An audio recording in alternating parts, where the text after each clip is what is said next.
بسم اللہ الرحمن الرحیم۔ میں ہوں رحمان سویر۔ آج کی بات یہ ہے کہ انبیاء کی زبان سے جس مذہب کا اظہار ہوا ہے اس میں نفسیات، حیاتیات، طبیعیات، فلکیات، تاریخ، تمدن، سیاست، معاشرت گر سارے علوم کسی اعتبار سے ماثر ہوتے ہیں۔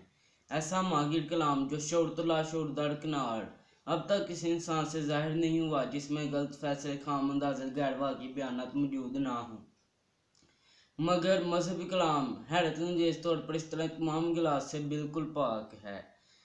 وہ اپنے استدلال اور فیصلے سے تمام انسانی علوم کو چھوتا ہے، مگر سینکڑوں ہزاروں برس گزر جاتے ہیں، اگلی نسلوں کی تحقیق پچھلی نسلوں کے خیالات کو بالکل بے بنیاد کر دیتی ہے، مگر مذہب کی صداقت پھر بھی باقی رہتی ہے۔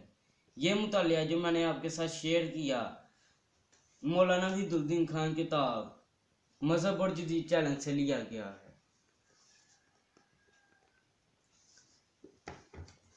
پاکستان سمیت دنیا بھر کے مسلمان، خاص طور پر اساتذہ علماء کرام، اس کتاب کا ایک بار ضرور مطالعہ کریں۔ مثبت سوچ اچھی زندگی کی علامت ہے۔